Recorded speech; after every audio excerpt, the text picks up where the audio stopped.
तो दोस्तों आज हो गया है 22 जुलाई 2020। बिहार समेत देश दुनिया की बड़ी और ताज़ा समाचार लेके आए सिर्फ आपके लिए। चलिए फटाफट खबर शुरू करते हैं। उससे पहले अगर चैनल को अब तक सब्सक्राइब ना किया हो तो फटाफट चैनल को सब्सक्राइब कर दें, लाइक कर दें, शेयर कर दें ताकि इसी तरह की वीडियो आप हर रोज़ देख सकें। चलिए शुरू करते हैं आज की पहली बड़ी खबर। आज की पहली बड़ी खबर, नेता प्रतिपक्ष तेजस्वी यादव ने आरोप लगाया है कि राज्य में आम लोगों के जीवन के साथ सरकार खिलवाड़ कर रही है। बिना सैंपल लिए जांच रिपोर्ट आ जाती है, जिसका सैंपल लिया जाता है उसका रिपोर्ट आने में कई दिन तक लग जा रहे हैं। कई बार मरीज के मरने के बाद रिपोर्ट आती है। आखिर ये कैसी स्थिति है। उन्होंने कहा कि विश्व स्वास्थ्य संगठन ने आशंका जताई है कि स्वास्थ्य व्यवस्था की भारी कमी के कारण बिहार कोरोना का राष्ट्रीय हॉटस्पॉट बन सकता है, लेकिन हमें तो डर सता रहा है कि ये ग्लोबल हॉटस्पॉट ना बन जाए। जब तक बड़ी संख्या में जांच नहीं होगा, संक्रमण की भयावहता का सही अंदाज़ा कैसे लगेगा। आज की दूसरी बड़ी खबर, चुनाव आयोग बिहार में कोरोना महामारी को देखते हुए 243 विधानसभा क्षेत्र के प्रत्याशियों को इस बार ऑनलाइन नामांकन करने की सुविधा प्रदान करेगा। ऐसा करने पर नामांकन प्रक्रिया के दौरान रिटर्निंग अधिकारियों के कार्यालय में भीड़ जमा होती थी, वो नहीं होगी। सबसे महत्वपूर्ण बात यह है कि इस बार उम्मीदवारों को नामांकन फॉर्म ऑनलाइन भरकर नामांकन प्रक्रिया के दौरान अपनी उम्मीदवारी डालने के लिए शुल्क जमा करने की सुविधा होगी। सूत्रों ने कहा कि तंत्र कार्यालय के सीईओ और राज्य सरकार द्वारा काम किया जा रहा है ताकि जमा शुल्क चालान या अन्य डिजिटल भुगतान मोड के माध्यम से जमा किया जा सके। सामान्य सीटों से चुनाव लड़ने वाले उम्मीदवारों को 10,000 रुपये जमा करने होंगे, जबकि आरक्षित सीटों से ST/SC उम्मीदवारों को नामांकन पत्र के लिए 5,000 रुपये का भुगतान करना होगा। आज की तीसरी बड़ी खबर, कांग्रेस के पूर्व अध्यक्ष राहुल गांधी ने बिहार में बढ़ते कोरोना संक्रमण पर चिंता जाहिर की है। उन्होंने मंगलवार को ट्वीट के जरिए मौजूदा हालात और सरकारी व्यवस्था पर सवाल खड़े किए हैं।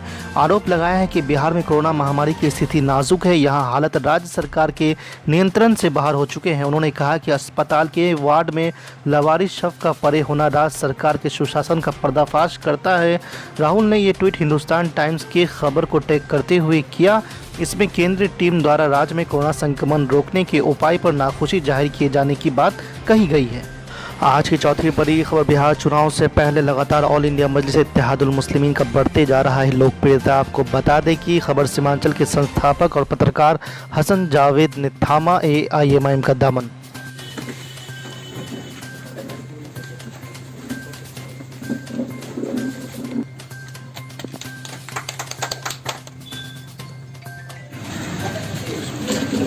मैं हसन जावेद, पिता हनीफ अहमद, ग्राम काशीवाड़ी बलिया, थाना कोचाधामन, किशनगंज, विधानसभा क्षेत्र 52 बहादुरगंज, आज दिनांक 21 जुलाई 2020 को AIM बिहार की सदस्यता ग्रहण करते हुए शपथ पूर्वक इकरार करता हूँ कि आज से मैं पूरी मेहनत और ईमानदारी से पार्टी के लिए समर्पित रहूँगा। मैं पार्टी के सिद्धांत का आदर, सम्मान और पालन करूँगा।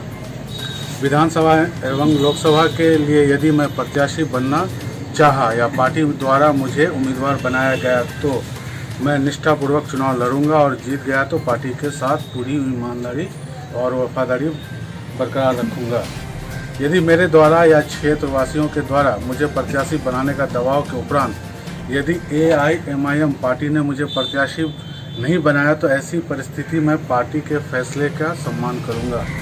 किसी प्रकार का विद्रोह या बगावत कर निर्दलीय अथवा किसी अन्य राजनीतिक दल के टिकट पर चुनाव नहीं लड़ूंगा, बल्कि पार्टी के एक सिपाही की हैसियत से अपने पार्टी के प्रत्याशी का समर्थन एवं सहयोग करूंगा। मैं अपनी राजनीतिक गतिविधि में भारतीय संविधान, सामाजिक सौहार्द एवं अपनी पार्टी के सिद्धांत एवं आदेश का निर्वहन करूंगा। कि हमारे दरमियान में एक बड़े जिम्मेदार सहाफ़ी और सीमांचल में सहाफ़त को एक नया रुख देने वाला, बिलखुसूस सोशल मीडिया के नौजवानों की तरबियत करने वाला एक ऐसा सहाफ़ी जिसे हम हसन जावेद के नाम से जानते हैं, जो इलेक्ट्रॉनिक मीडिया में बहुत पहले से दिल्ली में और फिर आपके मध्य प्रदेश वगैरह में अपनी खिदमत अंजाम देते रहे हैं और वो पार्टी में आज हमारे शामिल हुए।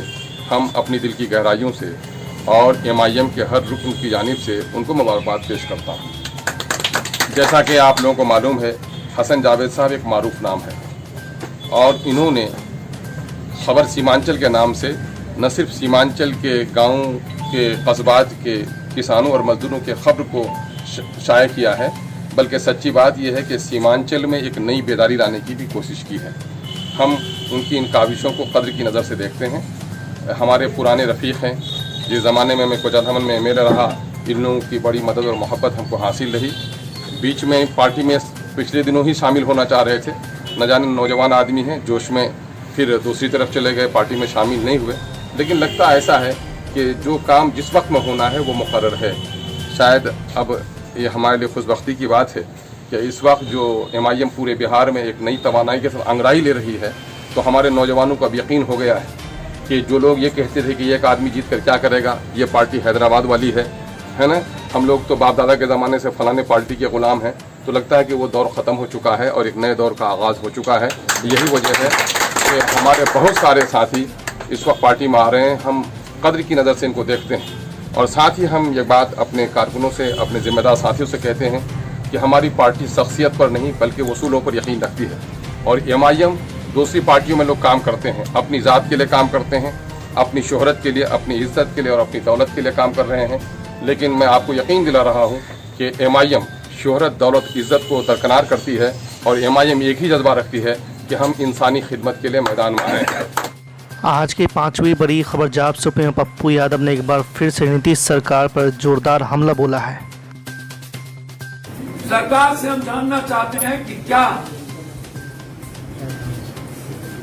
किसी की जान बात की क्षति नहीं होगी और कोई भी देश खुद आत्मनिर्भर होता है, न कि किसी दूसरे देश के बदौलत वो जीता। मरता क्या नहीं करता। जब नेपाल अपना देश है और वो पानी छोड़ सकता है, तो हर साल नेपाल पर हम आश्रित क्यों? क्या हमारा टर्म्स एंड कंडीशन नेपाल के साथ भारत की संधि के बीच क्या पानी है? आज तक पानी।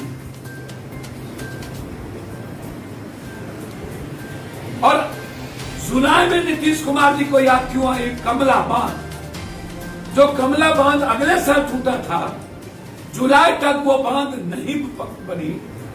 4.5 महीने के बाद क्या कारण?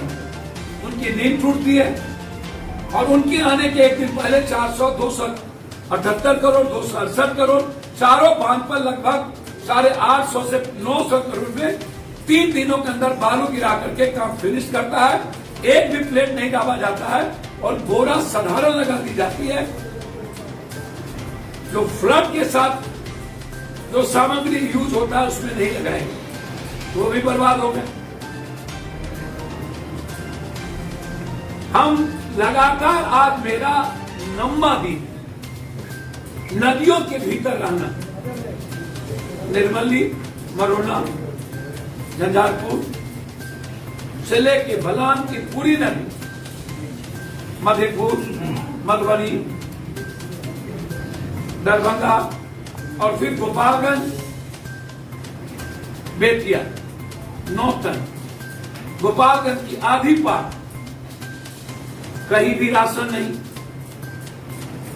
कहीं भी लगभग 9 नहीं, कहीं भी पन्नी नहीं। और दूसरी सबसे बड़ी बात, 8,436 करोड़ कोरोना वायरस के नाम पर खर्च करने वाला किसी भी गांव में एक मास्क और एक साबुन।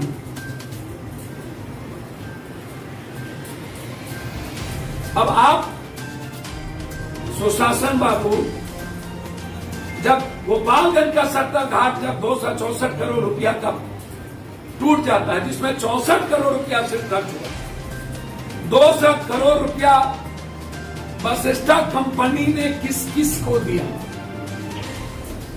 8 साल क्यों लगे? और 8 साल से कौन कौन PWD मिनिस्टर थे? क्या उनकी संपत्ति की जांच नहीं होनी चाहिए कि सभी तरह के किसानों की ऋण माफ हो, फ्लड में आने वाले गरीब हो या किसान हो, 7,000 रुपया उनके अकाउंट में जाए, 4 महीने उनको अनाज दिया जाए और सभी तरह के ऋण माफ किए जाए। दूसरा, सुशासन बाबू, आप बार बार रट रहे हैं कि 20,000 जांच करें। आपके पास 986 वेंटिलेटर मांग, सरकार और गैर सरकारी मिलाकर मात्र पूरे बिहार, आइसोलेशन वार्ड नहीं, बेड नहीं, अश्वनी चौबे के क्षेत्र में दवाई दुकान पर पॉजिटिव केस वाला बढ़ गया, कोई उठाने वाला नहीं।